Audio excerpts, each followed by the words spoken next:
ओरैनो जोंनि थाखाय जोबोद गोजोनथाव आरो मोनसे देरगाथाव बाथ्रा दिनैनि जोंनि बे कसुगाव पार्टी अफिसनि लांगोनायाव खुंनाय जे मोनसे कर्मी सभा दलनि बे सभायाव इउपिपिएल दलनि टटेल 1150 जन गिदिर गिदिर नेता कर्मीफ्रा इउपिपिएल दलखौ नागारनानै बिपिएफआव जइन जाफैदों आरो बे मोनसे जोंनि थाखाय गिदिर एचिभमेन्ट कसुगाव समष्टिनि सिङाव थानाय बे 1135 जन मानसिफ्रा दिनै जोंनि बिपिएफआव हाबफैनाया इउपिपिएलखौ नागारनाया थारैनो बिपिएफनि शक्तिखौ आरोबाव बिराद मोनसे गोख्रोंसिन जानायनि थाखाय बेहाय बिथांमोनहा हेफाजाब खालामबाय आरो बिथांमोन फैनायनि उनाव इउपिपिएल हान्जाया कसुगावआव दिनैहाय लाथिख' जाबाय होननानै जों बुंनो हायो। दासिमहालागैबो गोबां गामि गोबां ओनसोल प्राइमारिफ्राव इउपिपिएल हान्जानि दैदेनगिरि नेताफ्रा बिपिएफ हान्जायाव जइन जाफैनो थाखाय बिथांमोनहा सावरायगासिनो दं। इलेक्शना दासो घोषणा होदों।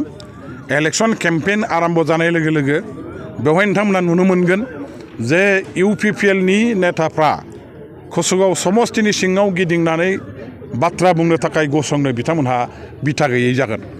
खोनासंग्रा सासेबो मानसि गैयै जागोन। खामानि मावग्रा सासेबो मानसि गैयै जालांनो हागौ।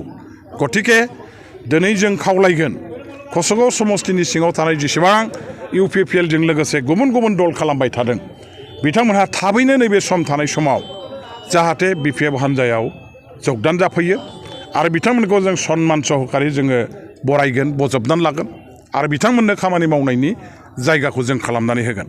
दा बे हिसाबै दिनैनि बे लैहोर आइ आफा रायजो राजाफ्रा बिपिएफआव फैनायनि जे सिद्धान्त लादों मास पिपलनि मोनसे सिद्धान्त बियो जेनेरेल पाब्लिकनि मोनसे डिसिसन बियो आरो बे बास्तब मोगथां मुलुगजों सोमोन्दो थानाय मोनसे डिसिसन मोनसे थांखि आरो बे थांखिखौ सन्मान होनो जोङो समय मथे जुदि रोङाब्ला जायफ्रा दिनैहाय उन जाबोनानै थादों जायफ्रा दिनैहाय फैनो आख' फाख' जादों बिथांमोननि जिउआव राजनैतिक भाबै अरायबो खोमसि दरसिनि जोमैया साग्लोबनानै थागोन फेलें जागोन हांमा सरनो गोनां जागोन खस्थ' मोनगोन आरो बेवहाय ओंखायनो जायफोर दिनै दङ आद्रा फिद्रा थाबोबाय बिथांमोनहा बेबायदि मुलुगाव थायालासे जोंनि सोरां मुलुगनि फारसे बिपिएफ दलाव आगान सुरबोनानै जाहाथे जइन जाफैयो आं बेखिनिखौ खावलायहरबाय। सार चन्दन ब्रह्मआ जे बिपिएफ दलखौ गारनानै माब्लाबाबो सोलिनो हानाय सासे नेता होननानै आं साना।